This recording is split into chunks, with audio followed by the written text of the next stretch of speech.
तो जन्म लेते ही उसके ऊपर 4 प्रकार का ऋण, ऋण मतलब होता है कर्ज, यानी 4 प्रकार का ऋण उसके ऊपर लग जाते हैं। तो पहला ऋण है मातृ ऋण, दूसरा ऋण है पितृ ऋण, तीसरा ऋण है ऋषि ऋण और चौथा ऋण है देव ऋण। इस 4 प्रकार के ऋण से जो ऋण होता है वही जीव स्वर्ग को प्राप्ति करता है। तो 4 ऋण से ऋण होने का नियम क्या है? जो पुत्र अपने पिता का मरणोपरांत बढ़िया से पिंड प्रदान करते हैं वो पितृ ऋण से मुक्त होते हैं। जो पुत्र अपने पिता माता का मरणोपरांत पिंडदान, सज्जादान वगैरह बढ़िया से करते हैं, माता पिता को संतुष्ट रखते हैं, वो मातृ ऋण से मुक्त होते हैं। ऋषि ऋण जो नित्य संध्या वंदना करे, ऋषियों को तर्पण करे, ऋषियों का नाम ले, ऋषियों का नाम से तर्पण करे, वो ऋषि ऋण से ऋण होते हैं। देव ऋण जो नित्य देवताओं का आराधना करे, संध्या तर्पण करे और हवन और हव्य और कप्य करे, वो देव ऋण से ऋणी होते हैं। एक बार इसी प्रकार की बात एक कथा में कही जा रही थी और उस कथा में एक डॉक्टर भी बैठा हुआ था।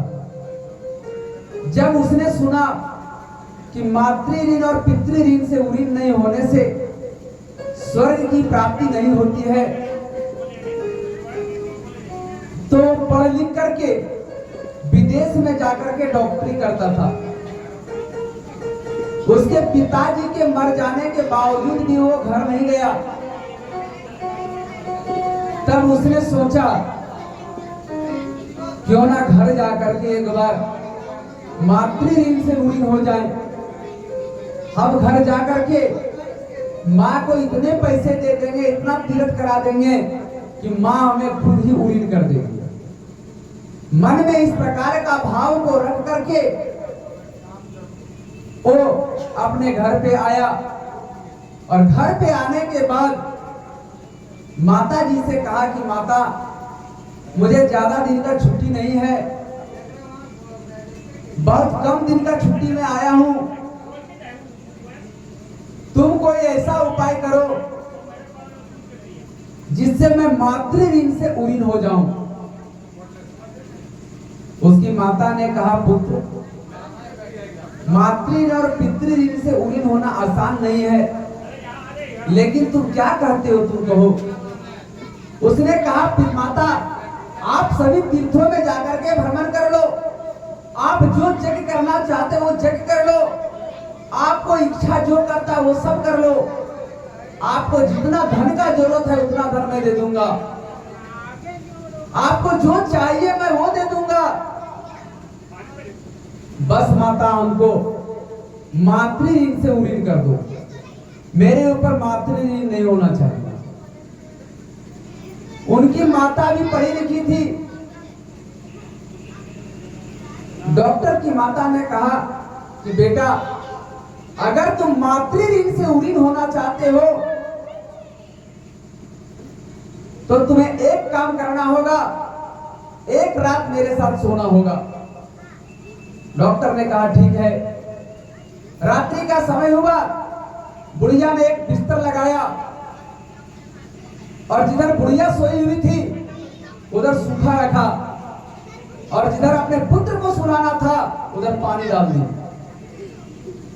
शाम का समय हुआ, पुत्र को बुलाया कि पुत्र तुम यहां आओ। पुत्र आया और पुत्र ने आकर के कहा, हाँ मां बोलो, और पुत्र यहीं पे सो जाओ। जैसे ही उसके बेटे ने जब वहां पर छू करके देखा तो पूरा गीला था। बोला, मां ये बिस्तर बहुत जल से भींजा हुआ है, तो एक काम करो, दूसरा बिस्तर लगा लो। माता ने कहा कि पुत्र, बात कुछ ऐसी है कि रात्रि को सोने के बाद मेरा मूत्र विसर्जन हो जाता है, जिसके चलते कितना बिस्तर को मैं बदलाव करूंगा, इसी में सो जाओ। जैसे ही उसने सुना कि इसमें मां ने मूत्र विसर्जन किया हुआ है, अब जो बैठा था उठ करके खड़ा हो गया, जबकि मां उसमें जल डाली थी। अब मां का पैर दबाने लगा। अब मां जान रही है कि मेरे पुत्र को नींद आ रहा है, मां जानबूझकर सो गई, सोने का नाटक कर दी। जब उसके बेटे ने देखा कि मां सो गई है, तो नीचे बिस्तर लगा करके सो गया। सुबह का समय हुआ, उनकी पत्नी आई उठाने के लिए। मां ने कहा, मत उठाओ, मत जगाओ, रात भर मेरे साथ मेरा पैर दबाया है। अब सुबह जब डॉक्टर ने उठ करके देखा, उसके बेटे ने देखा कि मैं नीचे सोया हूं, तब जाकर के मां से क्षमा याचना किया। बोला, पुत्र तुम ये बताओ कि 9 महीना तक मैंने तुम्हें अपना गर्भ में रखा, और 9 महीने के बाद जब तक तुम्हें ज्ञान नहीं हुआ, तब तक ना जाने तुम कितनी बार मेरे बिस्तर पर, मेरे गोद में कितना बार तुमने मलमूत्र का त्याग किया। मैं खुद से भीगी में सोती थी, अब तुम्हें मैं सूखा में सुलाता था। अब तुम कहते हो मातृ ऋण से मुक्त कर दो।